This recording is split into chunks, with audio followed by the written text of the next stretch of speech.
You're watching Women of Strength TV with a purpose-driven woman who has a yearning deep in her soul to serve the world. Presented to you by Ange Wilcock, creator of Evolutionary Model of Well-Being, Mindfulness-Based Storytelling, and the Raw Woman Project, a businesswoman on a mission for every human on the earth to feel enough.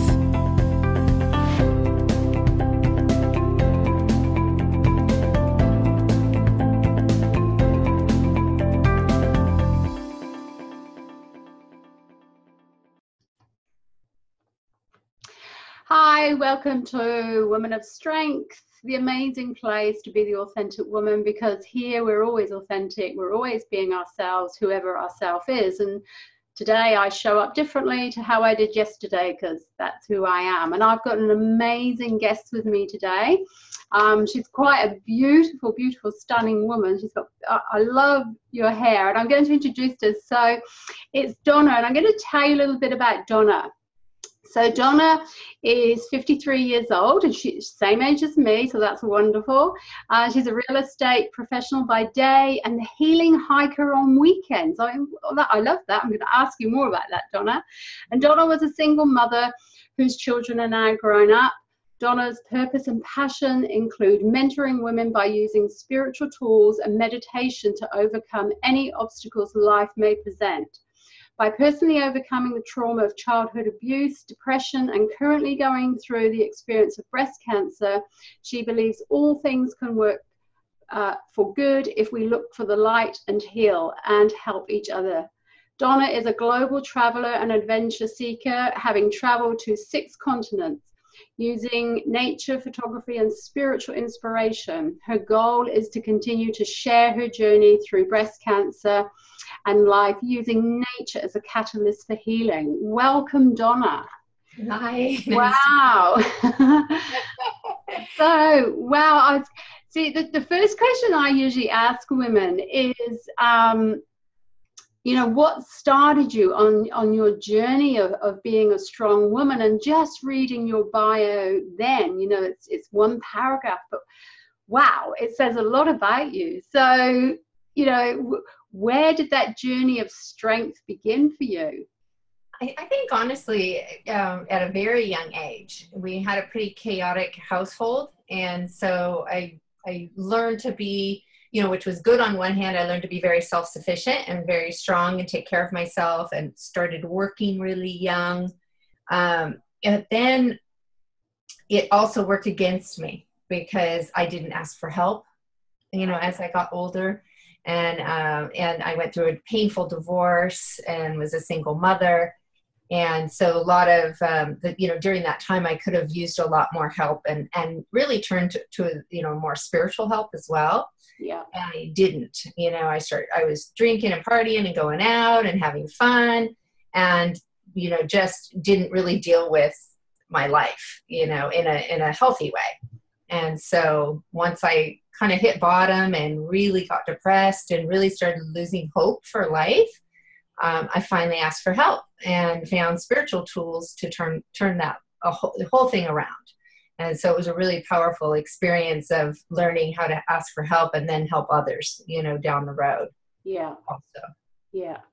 And how tough was that to ask for help? Because I know from a lot of women, I hear that it's, they don't necessarily see that as inner strength. They see that as a weakness to ask for help. How difficult was that to actually ask for help? Well, it was really funny because I was super stubborn, so I was, my life was a disaster.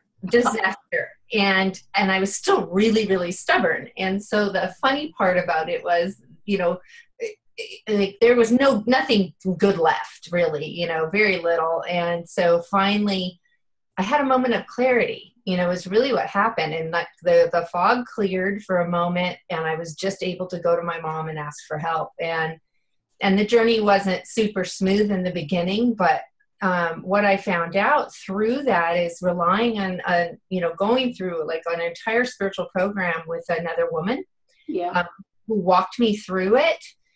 Step by step, and just really slowly, and help me heal and help me also feel safe. And I was completely surrounded with love. And that was a big part of it, I think, too, is that a lot of times we may go to the wrong person for help. And so, so then we shut down and we build our walls. Yeah. And so if we pick the right people, that are also on maybe the same kind of journey we want to be on, and that has what we want, basically, right? Then, I think it is a lot easier, and it is absolutely the biggest pillar of strength I think that I have now is, when I'm in trouble, I ask for help. And then I also ask to help, to learn, and I learn to teach. So then I can help somebody else down the road. Yeah. And so that way that keeps flowing, Yeah. so that energy kind of is cool because, it keeps going. Yeah. So when you teamed up with your spiritual teacher and you went on that journey with them, what was your key learning around that about yourself? The main thing I learned was to take full and complete responsibility for my life and for myself, for my actions, my reactions, where my life was, that I couldn't use the blame game. I couldn't be a victim anymore. That was a great place to hide, right? Oh, my childhood, and this happened. I got divorced, and I could hide behind that.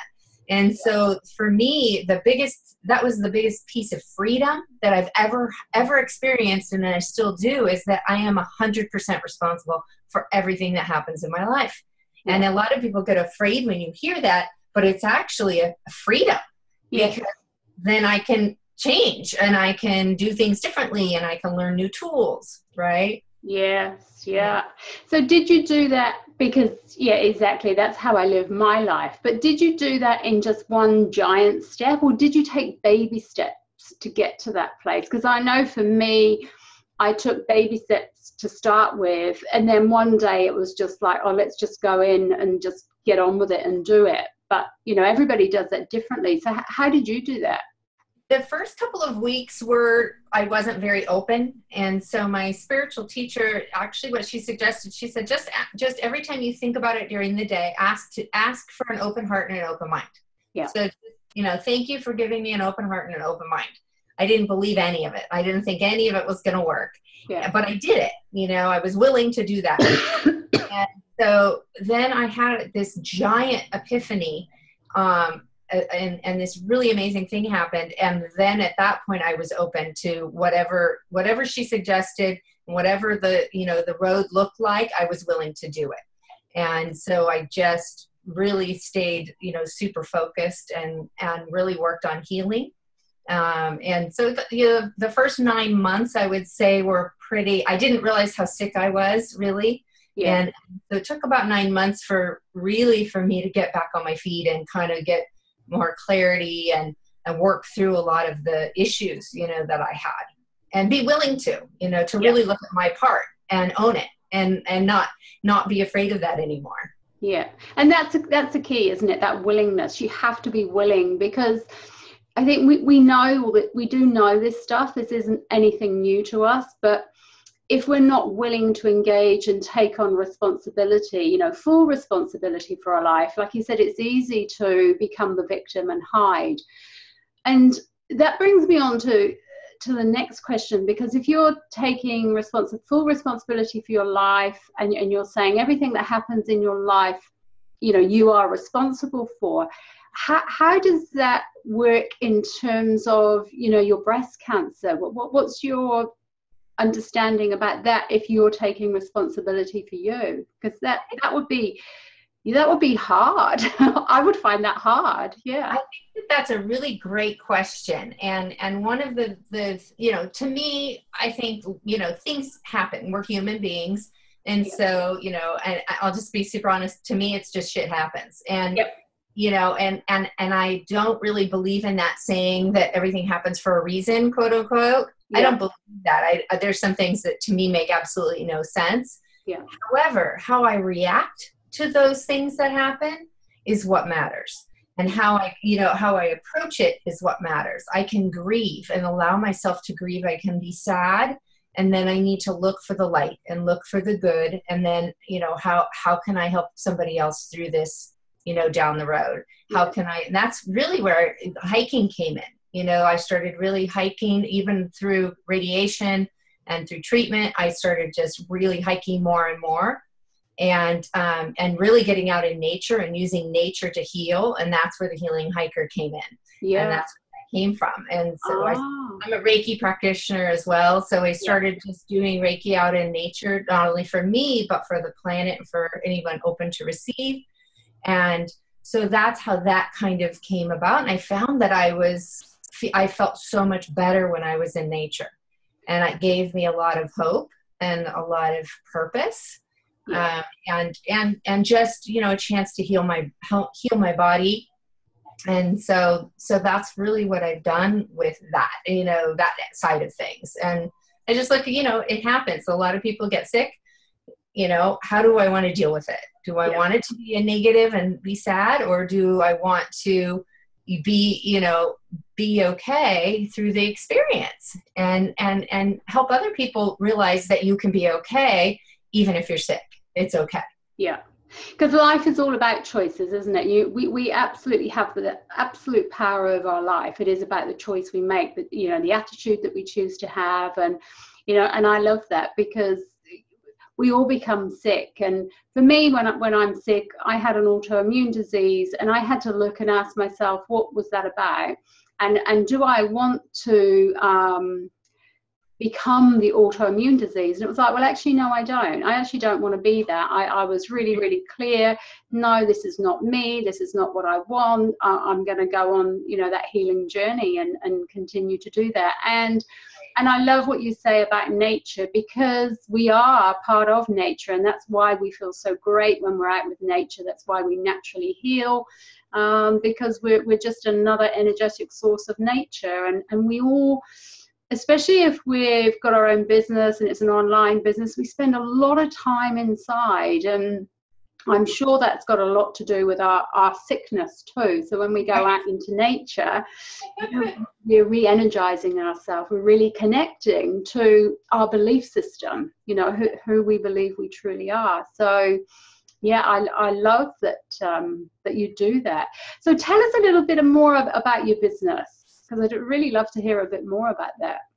Well, what I was when I first got diagnosed with breast cancer, I started an online business. And I work in real estate during the day, and I started an online business, and I was putting a lot of nighttime hours into that. So I was working full time, you know, I was gone 12 hours a day, and then working 4 to 5, 6 hours a night. And for the last 2 years. And I just recently had to have a major surgery, because the treatment that I was on actually created a lot more problems in my body. So I had to have some body parts removed and major surgery. And while I was, for the first time, really took time to heal and just be still, I realized that I really don't want to go down that path anymore. And I want it to look different. And so, and you know, maybe just do speaking now, and speaking gigs and workshops and things in person, you know, and not do all the online stuff as much. Yeah. And so that's pretty much where I'm headed now, is, you know, going to be focused more on doing this kind of thing, and, you know, so we can reach more people, but just more just about reaching people, you know, and helping people realize that they can heal in a healthy way. We can change our diet. We can change, you know, add exercise. We can do the little things, and it doesn't have to be big stuff. Yeah. To really shift our way of thinking. And so I think that's where my purpose is going now, is in that direction. Brilliant. And so you talked about diet there. Do you have to change your diet significantly? I know when I was diagnosed, I mean, I just completely changed my diet, and it made a huge difference. So what changes did you have to make to your diet? Yeah, I did actually, because a lot of times sugar feeds cancer. So I had to take out, you know, a lot of bread and pasta and things that convert to sugar, and do more plant-based diet. I'm not psychotic about it, because, you know, I enjoy my pancakes every now and then, and, you know, and so I don't take it to the extreme, because I don't think that that's fun. And, you know, I do want to enjoy life as well. Yeah.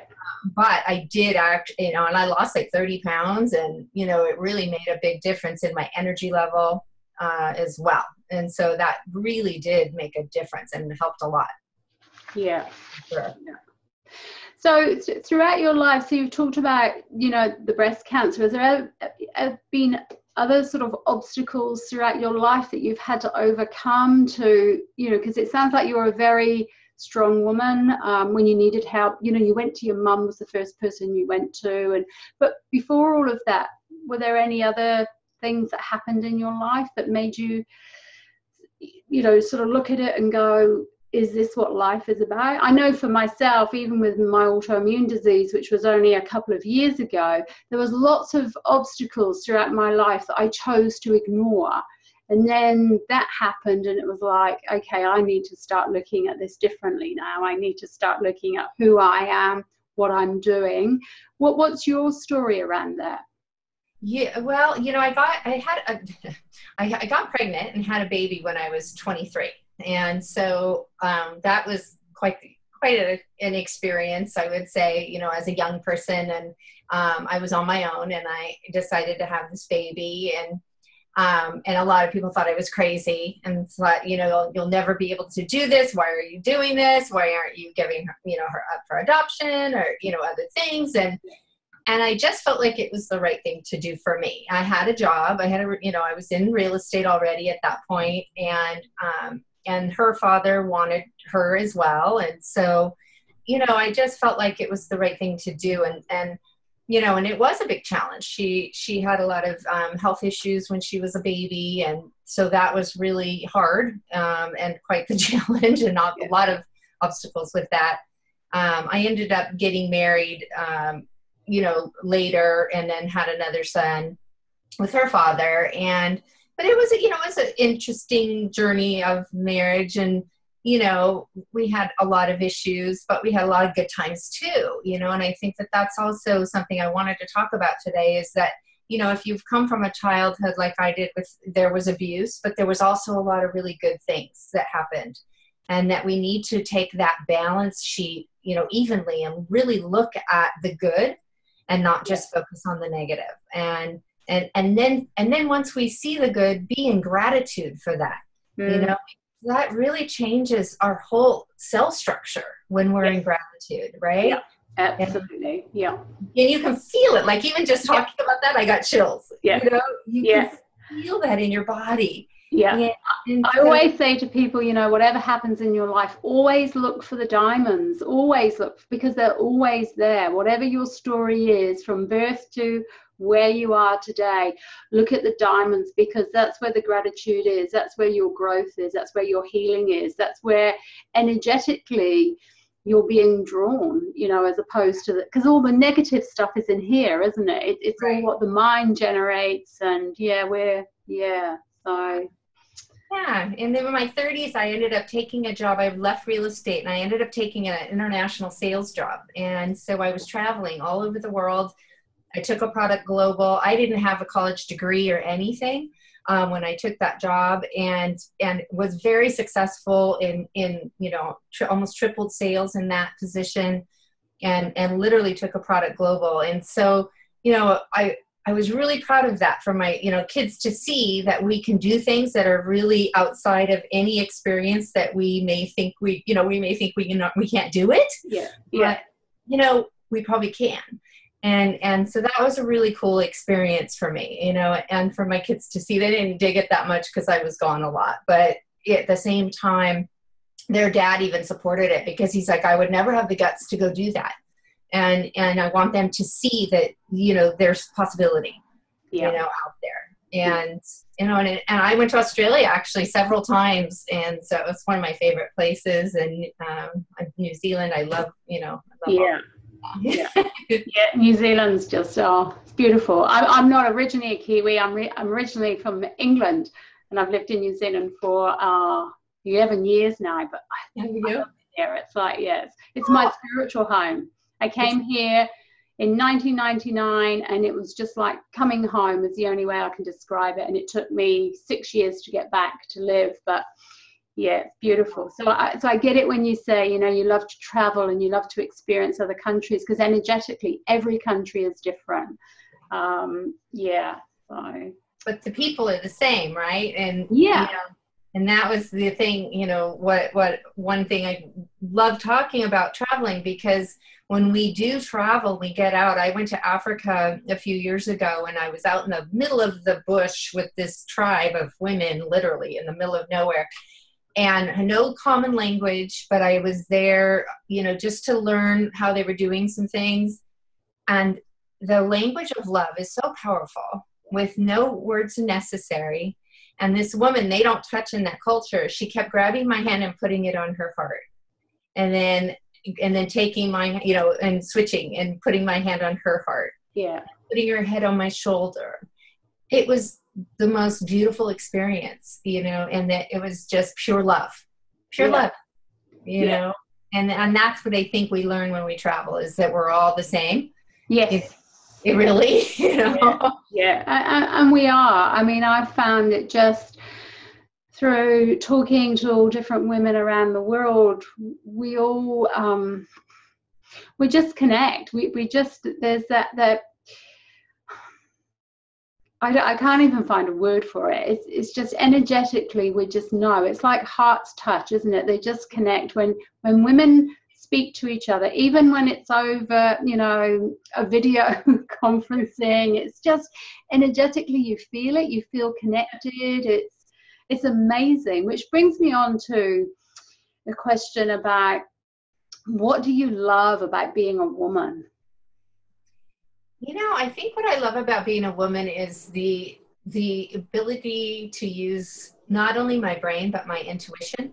Yeah. And really, you know, really tap into that intuition and trust it, you know, and really listen to it, you know. And that was something that when I was, you know, off on disability for this surgery, I kept hearing the words clean slate, stop, and no. That's all I kept hearing. And so, you know, I was like, okay, I'm going to stop. I'm going to clean the slate and see where the universe takes me next, you know, and trust it and be okay. Because I'm such an active person that to be still is very difficult for me, you know. And I find that's a common thread through like all the women that I've interviewed so far. It's like we're all active, we're all doing something, you know. We slowing down for us is maybe taking a 5-minute break to do something different to what we're already doing. You know, it's like my husband always says to me, when are you ever going to slow down? And I said, oh, when my life on this earth ends, probably, because it's just how, and I love it. And it's like, there's so much energy. I don't find it draining. I don't find it tiring. It's exciting. Life is exciting. And I love, like you say about intuition, trust your intuition. And I think we intuitively know to do that. But what advice would you give women who don't listen? They know it's there and they want to listen, but of course, you know, the busy mind, the monkey mind comes in and says, oh, no, don't listen to that. What advice would you give them? Because it sounds like you follow your intuition, but maybe haven't always, because we haven't always. What advice would you give them to follow it? You know what I started doing? I started writing down situations where I was hearing something and getting that feeling. So I started writing down what happened when I listened. And then I started writing down what happened when I didn't. And so I started to see really clearly the results of what happened when I didn't. Yep. And that I was right to listen. I should have listened, right? And I didn't. And so instead of shaming myself or making myself feel bad about that, going, oh, okay, that's an observation. That's great. Let me look at that. Okay, I did have that feeling and I didn't listen, but so how can I do it differently next time? Yeah.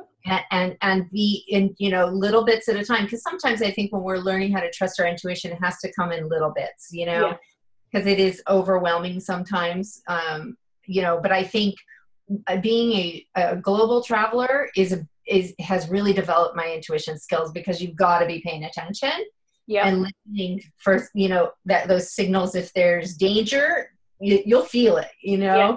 Yeah. And so I think that helped me develop a lot of my intuition, but mostly for work kind of things or, you know, just regular everyday stuff, I really started to track it. and pay attention. And then when I did just follow it and it was on track, congratulate myself, like celebrate, you know, and make it a thing, and like, woo, and you know, because I think a lot of times we get a lot of, we don't want to talk about it because it's so woo woo or whatever, right? And so what I did too is I found women, like-minded women, in different groups that are the same, and so we can talk openly about it. And then the people that aren't into that, I don't necessarily get into it that much, you know? So, and it's interesting because even when we're with a group of women who are into it, who get it, who practice, and that's how they live their life, if there are some women around that don't do that, they're really intrigued, and they ask questions and they want to know. So it's a great piece of advice that you've just given around, because we all know it's there. We all know that gut instinct, that intuition, that yearning, whatever it is that we call it. So I love the fact that you're saying, write it down when you trust it and go with it, and also write it down when you don't, and then you can see it, because we are human and we like to have evidence that what we're doing is working, and the mind loves to have evidence too. So, you know, it's like journaling, isn't it? You're journaling and then you're seeing your growth and where you're moving through, and so I like that. That's a great piece of advice. Now I've got a couple of questions from my ladies who have put forward to ask wonderful women like yourself. And so one of the questions that's been asked is, who do you admire the most in the world and why? That's a great question. I have a lot of people that I respect greatly in how they live their life. Maria Shriver is probably one of them. I really respect her and what she's doing right now, because she's really right now going through a spiritual revolution of her own, and she's sharing about it every week. And so it's really been fun to watch that. That's really cool. And Linda Gates, I really admire, because they use their money in such a positive way. And so many of their projects are, you know, after my own heart on a global level. And so, you know, I really respect her and honor her journey and how she honors women and tries to, and is making a huge impact in the world globally in women's lives. You know, I think that's a really powerful way to be an example, you know. And there's some amazing women out there, isn't there, doing some phenomenal stuff. So another question I've got is, what do you do, maybe a technique or something like that, to pick yourself up when you're not having the best of days? Sometimes what I do literally is like at work or something, I have to get up and move and get into movement. One of the things that I'm really big about is combining meditation and movement. And so I meditate while I hike, I meditate while I walk. And how I do that is I start paying attention, because meditation is really only about being fully present in the moment. That's really what meditation is. And so a lot of people have this vision of meditation that you have to close your eyes and be all serious, and my brain has to think of nothing. That's not at all really, you know, you can do that and that's great. But what I found is I connect with nature in trees, like we talked about. So I go out in nature and I'll literally stare at a tree and exchange energy with a tree. Even if it's at work, I'll go out and stare at the sky and just exchange energy for a few minutes. And it brings me right back, you know, in back to center, I like to call it, right? And if that doesn't work, the thing that always brings me back to center is, how can I help somebody else? You know, can I call somebody right now and just say, I'm thinking about you? Or do you need help with something? Or, you know, that always brings me right back to center, is if I'm trying to help somebody else. Yeah, that's great. That's great. And nature, again, you know, we've obviously both got this affinity with nature, because when I have times when it's feeling tough, I just take my shoes off and just go and stand on the grass and just stand there, close my eyes, and it's like, okay, this is what's real. So True, though, it works. It's so powerful. It's amazing. Now I'm trying to find it because they've given me so many questions here, these wonderful ladies, and there's one. Oh, here we go. This is a beautiful one, and I think this is a perfect one for you too. And it's, so what gift or advice would you offer to help the world be a happier, peaceful, more loving and cooperative place? Right now, especially for us in the United States, that's something that I've been really focusing on is, how can we use our energy in a positive way? And one of the first things we do is we have to stop reacting and kind of stand back and really focus. So this is where meditation and this practice comes into play. Is, all human beings, whether we agree with them or not, are human beings and are, what I consider to be, part of love, really. Yeah. And so one of the things I do a lot right now is I really picture all of the leaders surrounded by light and love, unconditional, with no expectation, no expectation that they're going to be different, no expectation that they're going to do what I want them to do, no expectation, just sending pure light and love, to whoever's open to receive. And what that does, and that's a really great tool actually for anybody that we're frustrated with, or, even at home that we're trying to change, right? We're trying to make it different. Just stop, and just send pure light and love and picture them surrounded and filled with that yummy goodness and just leave it there, and leave it there. And then what I find is my heart softens and my insides become all gooey and lovely. And then if I'm going to take action, it's inspired action. And it's coming from a place of love, and it's coming from a place of strategy. Where can I be most effective, and where is my biggest passion? You can't be 10 places at once. And I spread myself thin like that. So where can I be the most effective, and again, come from a place of inspired love, right? And inspired action. And so I think, does that make sense?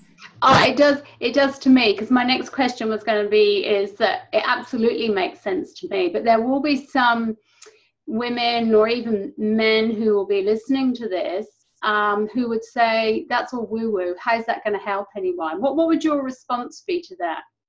My response would be, how does anger help anyone? Perfect, because that would be mine too. Yeah, absolutely. And it doesn't, because all it does is create more division and more separation. Yeah.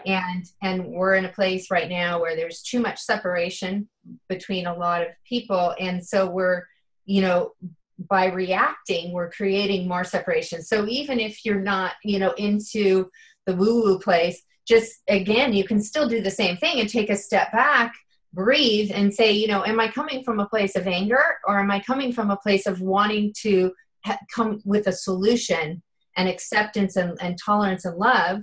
Because love is a good word to use. You don't have to be a meditator to use the word love. No. And is my actions that I want to take in alignment with my beliefs? You can keep it that simple. Yeah. If it's not, if I'm a, even if I'm not a spiritual person, but I'm a moral person and I don't believe in hurting others, is my action I'm about to take in alignment with my morals? Yeah. Is it in alignment with my beliefs? If it's not, then that's not inspired action. Yeah. And if it makes you uncomfortable and you get instant negative reactions from other people, it's not inspired action necessarily. Yeah. But I love Gandhi and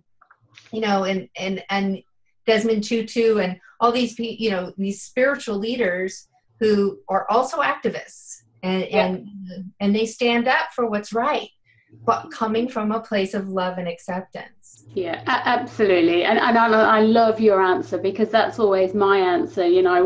When people say, oh, what's going on in the world? And I say, if we just offer love, that's all we need to do is just offer love. And they go, well, that's not going to heal anything. And it's like, well, anger is the opposite to that. And that's not healing anything. That's making energetically, look at the unrest it's creating.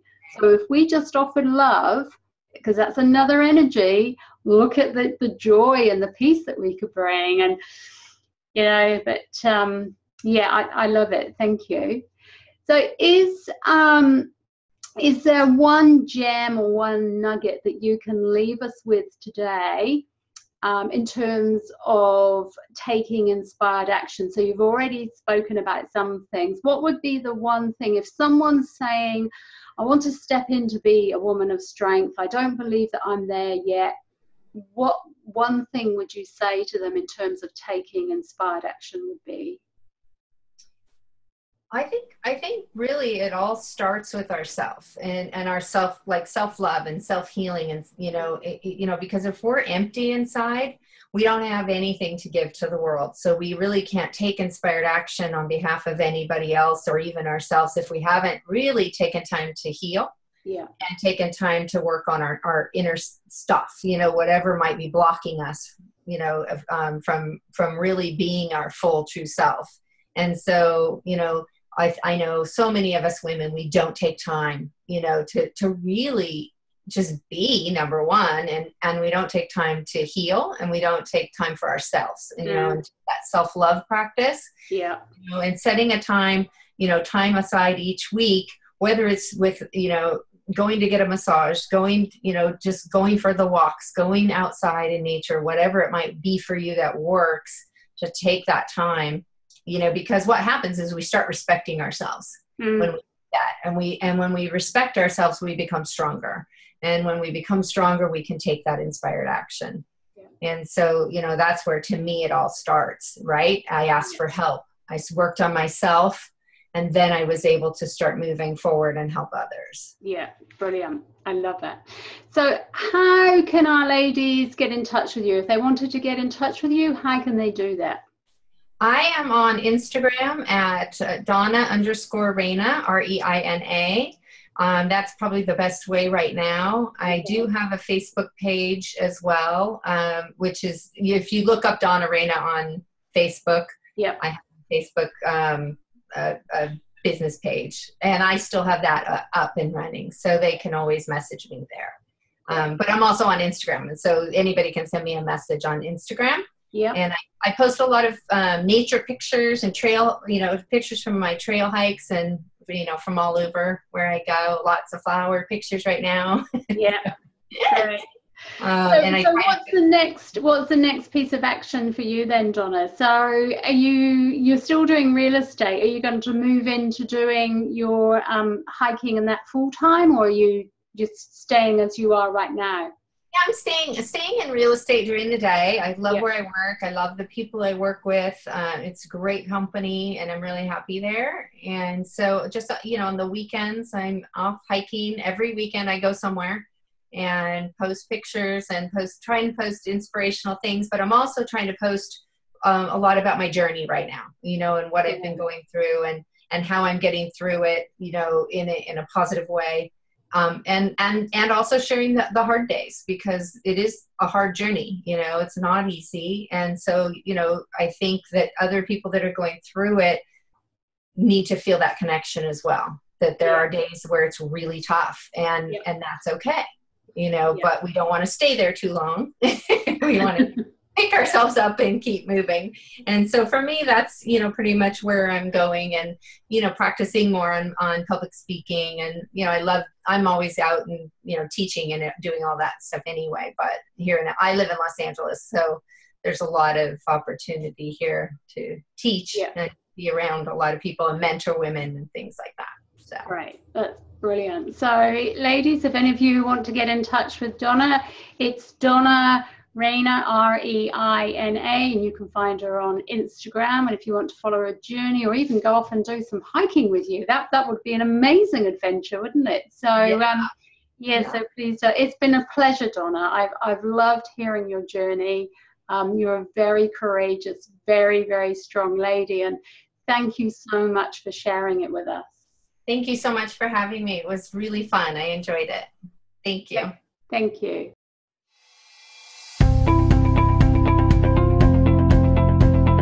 Remain real, authentic, and whole. Be yourself. and continue to follow your dreams. Thank you so much for watching, and we'll catch you next time on Woman of Strength TV.